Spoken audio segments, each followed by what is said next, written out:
2023年製新型 N ワゴンカスタム L ターボデビュー45。いつも動画をご視聴いただきありがとうございます。プロローグナンバー44動画では N ワゴンオリジナルのランプを交換するべく外し方を検証しました。今回はその動画の続きで適合品を見つけて交換するまでを収録しています。後半では助手席側空調パネルの外し方も実演しています。興味のある方は引き続きどうぞご視聴ください。製品の手配。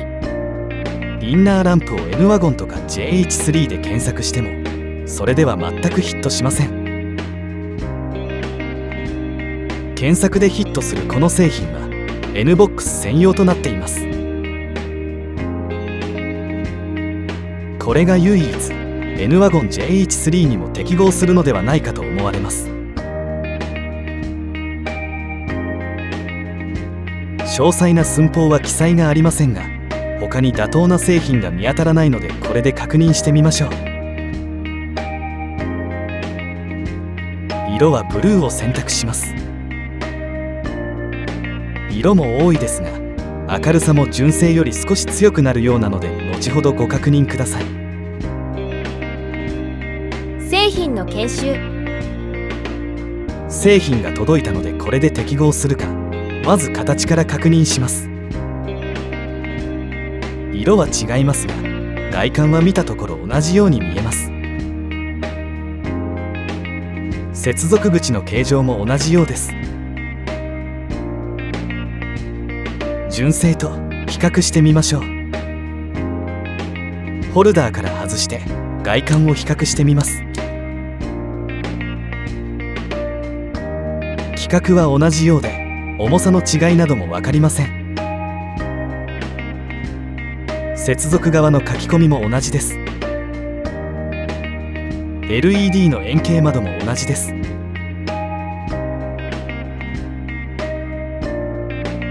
耳も同じように見えます。背面パネルも色が違うだけです。問題は接続口の形状なので中の具合をもう少し見てみましょう。書き込み、突起の形状、端子の高さすべて同じように見えます。ホルダーに取り付けてみましょう。形が違うと LED の円形部が枠に収まらないのですがそれは感じません。ぴったりなので緩みもありません。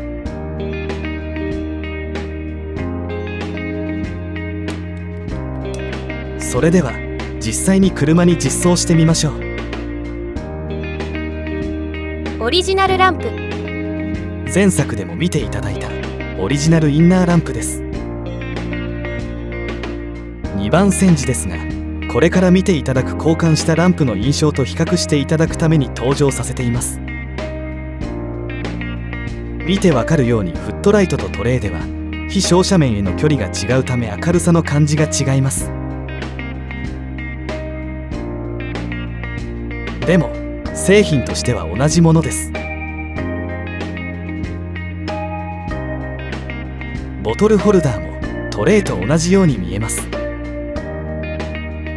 カメラ眼は暗く感じますが肉眼ではもう少し明るく見えています。個人的には今よりももう少し明るく見えた方が良いですね。そうすると逆にトレー側は明るく見えることになりますがそのあたりも含めてこれからの画像で比較してみてください。エーモンのフットライト。これは現在取り付けてあるフットライトでナンバー1動画でも紹介しています。フットライトはこのように貼り付けています。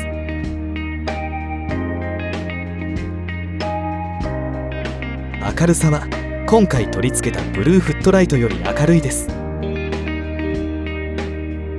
今回の計画はインナーライトのソケットに適合する製品を見つけて色合いを揃えることです。適合する製品は手に入ったので、交換して色合いを見てみましょう。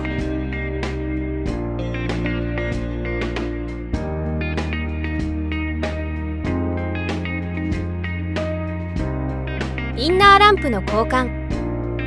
助手席トレイのランプを交換します。エジェクターを押してソケットを抜きます。コネクターを抜くときは電線を引っ張って抜かないようにします。ランプ本体はこの字型のホルダーを開いてあげないと外れません。戻すときは逆動作です。見えていると簡単ですね。ただボトルホルダーの場合はこのイメージがしっかりできていないとうまくいきません。狭い隙間からホルダーを開くためドライバーをうまく使えないからです。特に復旧するときはコネクターを挿した状態でホルダーに戻した方がうまくいきます。製品はホルダーにうまく収まってソケットも適合しました。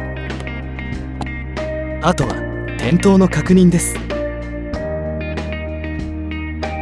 ボトルホルダーインナーランプ外し方の補足。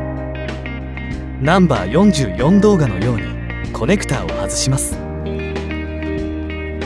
ボトルホルダー背中のビスを2本外してこのような状態にします。今見えているのはキャッチャーの頭で、その下の茶色の部分がランプ本体です。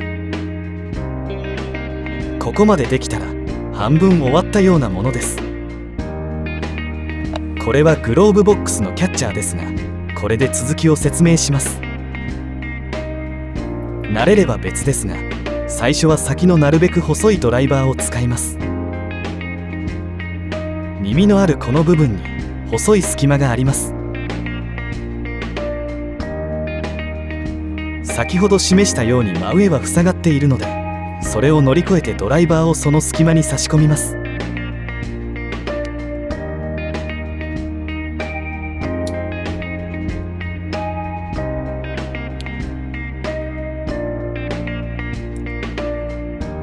ちょっとこじって耳が外れる隙間ができたら、下から本体をひねって外します。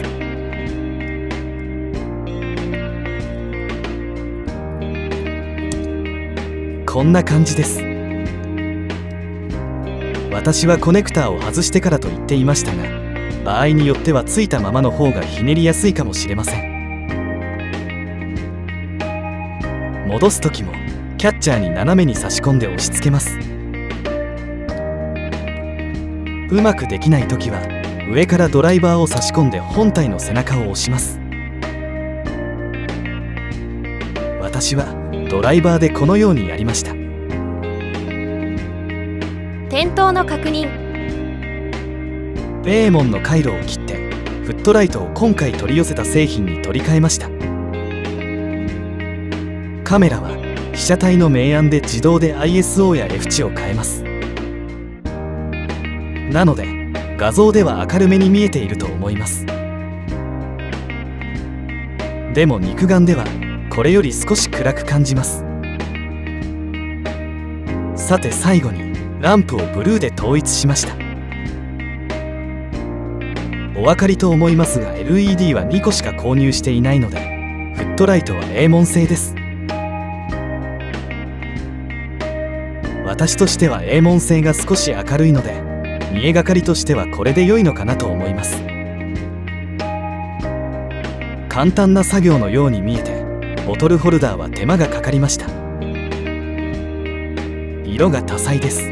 やってみたい方で疑問や感想、ご意見などありましたらコメントをお願いします。これがドアを開けた時の見えがかりです。別角度からも撮影してみました。後部座席からの撮影だけではボトルホルダーが映りにくいので映像化しています。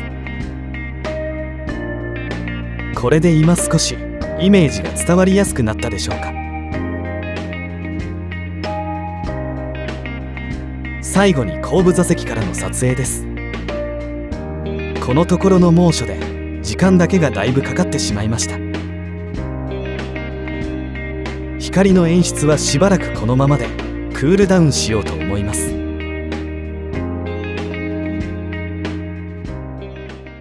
助手席側空調パネルの外し方。助手席側空調パネルです。ナビに絡む配線や助手席側への横断配線はこのパネル内で行う必要があります。空調パネルへのアクセスはオーディオ、ナビ、そして吹き出し口パネルを外さなければなりません。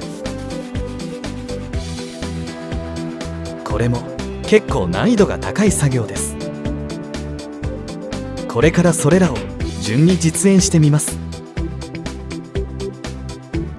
準備として養生テープ、タオル、ドライバー、8ミリのレンチなどを用意します。スマートキーの鍵でシフトノブをいっぱい下に下げ、オーディオパネルを抜き取るスペースを作ります。オーディオパネルを抜き取ったらコネクターも外してしまいます。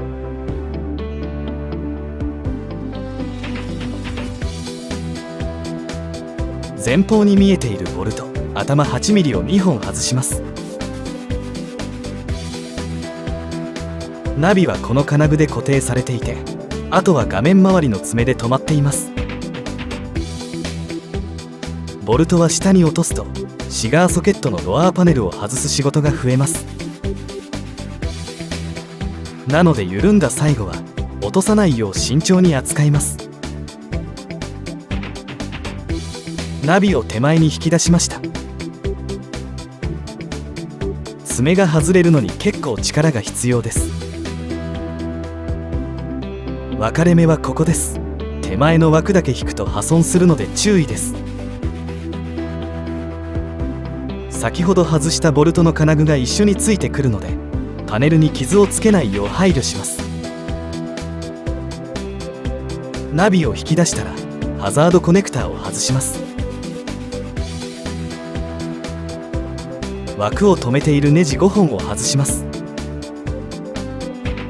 これは外さなくとも良いようです。パネルが外れました。パネルがこのような形なので、ナビケーブルはハザード以外一切外さなくとも OK でした。ナビケーブルを外さないので、メモリーリセットも意識せずとも良いわけです。ナビ下のこの場所だけテープを貼って養生した方が良いです。特にこのテープを貼った左端は破損しやすいので注意です。パネルの左側は眼鏡に貼り付いています。左の大きいパネルの右下を頑張って浮かせてヘラで爪を外します。そこが外れたら、あとは時計回りに手で引っ張って爪を外していけば OK です。パネルの裏はこれだけ爪がついています。初めて外すときは相当強い力が必要です。ダッシュボードにぴったり貼り付いていて、ヘラも入らない収まりになっているからです。でもヘラは極力使わないでください。トレイランプはこの支柱の裏にあります。これです。この方法だとこれでようやくランプ交換ができるわけです。ホルダー構造は先ほど見た通りです。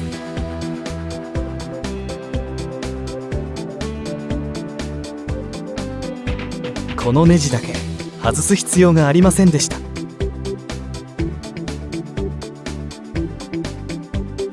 枠はパネルにネジで止まっているので、外さないとパネルがフリーになりません。なので枠は外した方が良いでしょう。ランプへはダクト下のこのパイプが邪魔をして、下からのアクセスはできません。脇からもこのように手が入らないので、ランプにはアクセスできません。やはりパネルを取らない以外は点検口がないとアクセスできないようです。手が半分も入りませんので無理ですね。今後のためにこの状況をよく目に焼き付けて元に戻していきましょう。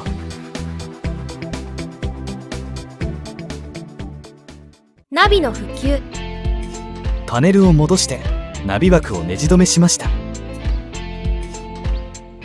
ケーブルをさばきながらナビを戻します。ナビは爪を差し込むだけなので外す時よりは簡単です。下のボルトも元に戻します。コネクターを挿して空調パネルを戻します。